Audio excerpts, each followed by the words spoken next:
Saya sebenarnya agak malas untuk mengomentari tentang perpindahan ibu kota negara ke sebuah daerah di Kalimantan. Tetapi karena pembicaraan begitu marak dan muncul petisi dan kemudian saya lihat lagi ini adalah masalah perubahan dan tanda-tandanya persoalan yang muncul ini adalah ciri-ciri dari setiap perubahan yang wajar dialami oleh siapapun juga yang menjadi tokoh perubahan. Mari kita lihat bahwa setiap perubahan itu selalu mengandung 5 hal berikut ini. Yang pertama, suatu perubahan belum tentu akan menghasilkan sesuatu lebih baik. Dari pagi mereka yang menolak dan mengatakan ini tidak baik, barangkali juga ada benarnya. Tetapi saya ingin tegaskan lagi, pepatah ini belum lengkap. Setiap perubahan itu belum tentu menghasilkan hal yang lebih baik. Tetapi tanpa perubahan, sudah pasti tidak akan ada pembaharuan. Jadi kalau saudara-saudara menginginkan adanya kebaharuan, tentu saja harus ada perubahan. Walaupun perubahan itu belum tentu menghasilkan sesuatu yang lebih baik. Jadi memang ada risiko-risiko yang harus diukur oleh setiap pemimpin. Yang kedua, saya ingin mengingatkan ada quotes dari Albert Einstein yang mengatakan bahwa banyak sekali orang yang masuk dalam kategori orang gila. Apa itu orang gila? Orang gila adalah orang yang mengharapkan hidupnya berubah, tetapi selalu melakukan hal yang sama berulang-ulang.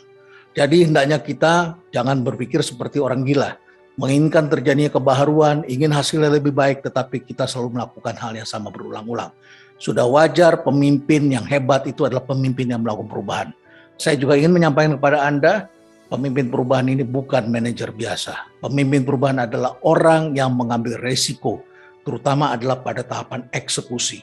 Sebab ketika wacana diumumkan, izin diminta, kemudian sampai pada tahapan membentuk undang-undang, semua orang mudah bertepuk tangan. Semua orang senang, wacana-wacana itu mudah diucapkan. Dan kita lihat banyak sekali orang yang mengajukan usulan-usulan, yang mengajukan pemikiran-pemikiran. Tetapi yang babak belur itu adalah yang menjalankannya. Karena nanti ketika eksekusi itu pasti ada hal-hal yang di lapangan harus beradaptasi, menghadapi kesulitan, penolakan, dan lain sebagainya. Jadi sekali lagi kita ingin mengharapkan hasil yang berbeda, tetapi kita punya kecenderungan selalu berpikir untuk melakukan hal yang sama berulang-ulang. Dan yang ketiga, kalau kita bicara tentang perubahan, maka kita bertemu dengan manusia yang berbeda-beda. Ada manusia yang berpikirnya adalah constraint based, ada manusia yang berpikir adalah opportunity based. Yang membedakan di sini adalah berpikirnya birokratik, yang di sini berpikirnya adalah entrepreneurial. Orang yang berpikir entrepreneurial itu tidak pernah mau terbatas oleh constraint. Dia akan selalu melihat cara jalan keluar. Sedangkan orang yang berpikir birokratik mengatakan, tidak bisa Pak, selama anggarannya belum ada, saya tidak bisa bekerja. Karena tugas seorang birokrat adalah menghabiskan anggaran. Jadi adakan dulu anggarannya, baru kemudian di-spending. Betul bahwa dalam situasi seperti ini kita harus mengeluarkan uang. Tapi selama pandemi kita telah melakukan sesuatu yang disebut helicopter money. Apa itu helicopter money? Kita dikeluarkan, dikucurkan uang dari atas. Untuk apa? Untuk tidak berkegiatan, untuk stay at home. Jadi tidak ada kegiatan produktif selama pandemi. Tetapi kalau kita ingin ekonomi bergerak, memang harus ada kegiatan ekonomi produktif.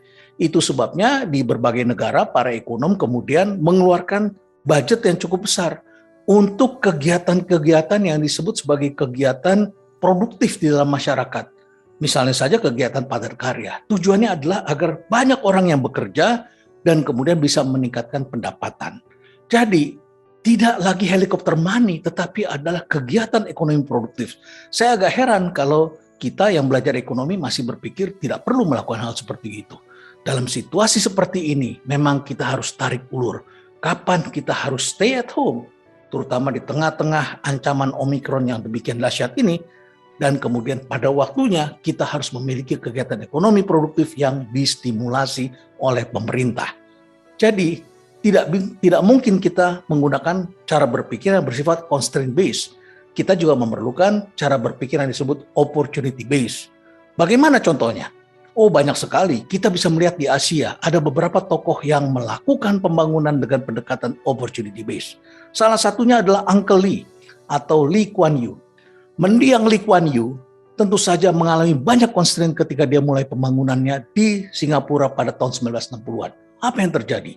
Negara itu didiami oleh 3 etnik besar, India, Tionghoa, dan juga orang Melayu, yang selalu konflik. Kemudian mereka tidak mempunyai pantai yang indah. Jadi kalau mau dibangun pariwisata, tidak ada pantai yang indah. Mau dibikin sektor pertanian, mereka tidak mempunyai sawah di negaranya. Jadi untuk membuat pertanian juga tidak memungkinkan. Lalu seperti jargon-jargon para pemimpin pada masa itu adalah ingin melakukan industrialisasi.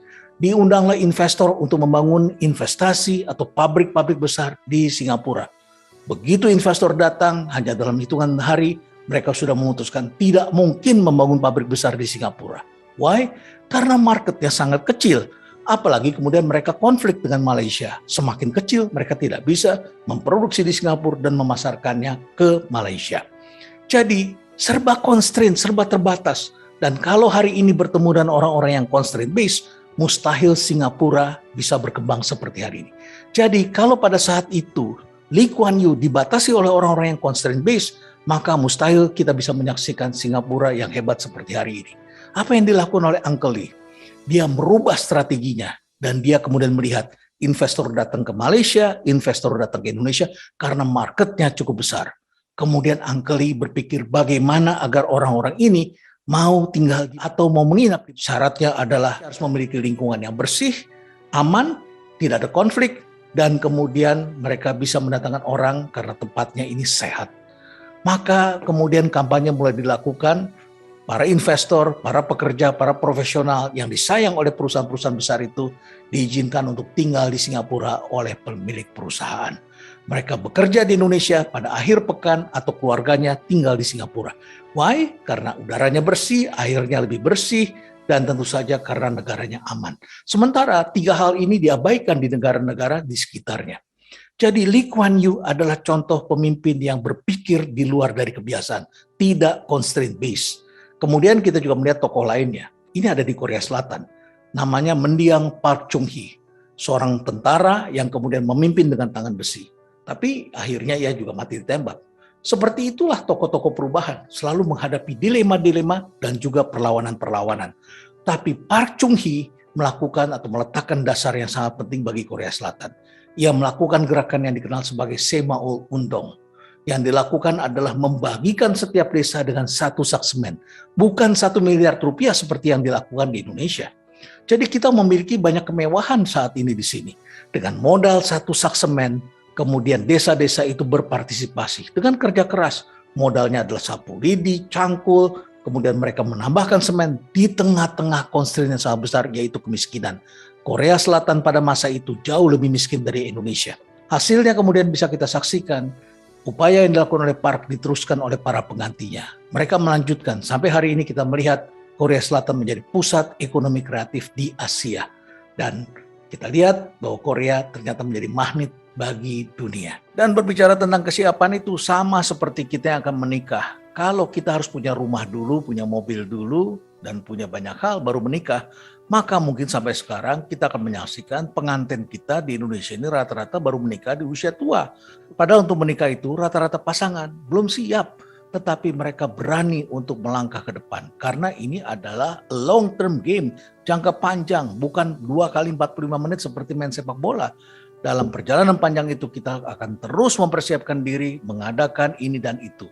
Sama ketika Bung Karno dulu mengumumkan kemerdekaan Indonesia. Indonesia belum siap, belum ada ini, belum ada itu. Tetapi dengan keberanian Bung Karno, kemudian Indonesia diumumkan kemerdekaannya. Apa yang terjadi kemudian? Banyak hal yang belum siap itu kemudian bisa dilakukan, diperbaiki, disiapkan setelahnya. Dan akhirnya kita merasakan kemerdekaan itu sampai hari ini. Dan itu adalah 3 hal yang sudah kita bahas. Lalu ada lagi yang keempat. Apa yang keempat? Dalam setiap peristiwa perubahan selalu akan ada yang namanya resistensi atau penolakan-penolakan. Baik secara halus maupun secara terang-terangan. Jadi tidak heran kalau ada petisi, ada keberatan-keberatan. Seperti itulah yang namanya perubahan. Selalu akan ada resistensi. Apakah itu dilakukan hari ini, 20 tahun yang lalu, 30 tahun yang lalu, atau dia lakukan 20 tahun ke depan, 30 tahun ke depan? Jawabnya setiap perubahan selalu akan dilengkapi atau selalu ditemani dengan sebuah peristiwa yang disebut resistensi. Jadi sekarang tinggal kita pilih, mau kita lakukan sekarang atau di masa depan. Faktanya ada lagi hal yang kelima, yaitu ketidakpastian atau uncertainty. Ketidakpastian selalu ada dalam setiap rencana-rencana besar, apalagi yang dilakukan tidak sekejap. Misalnya saja Bung Karno pernah merencanakan untuk pindah ibu kota pada tahun 1957. Dan kemudian gagasan itu disampaikan di hadapan para arsitek dan perencana tata kota dari Rusia. Kemudian mereka membantu Bung Karno membuat rencana itu, jadi tata kotanya sudah ada, dan ditatalah Palangkaraya menjadi calon ibu kota baru. Di situ Bung Karno merencanakan kota baru yang kemudian hidup berdampingan antara jalan darat dengan jalan sungai. Bahkan Bung Karno melarang pembangunan gedung-gedung di sepanjang tepi sungai, karena itu bisa merusak alam dan pemandangan. Tetapi pada tahun 1960-an, ternyata ekonomi Indonesia di bawah Bung Karno mengalami kemunduran. Indonesia kemudian menjadi sasaran serangan negara-negara barat karena dianggap melawan gagasan-gagasan mereka. Bung Karno menciptakan Ganevo dan lain sebagainya. Dan akhirnya kemudian kemunduran itu dihadapi oleh Soekarno yang akhirnya menghentikan rencana pemindahan sampai kemudian ia dilengsarkan pada tahun 1967.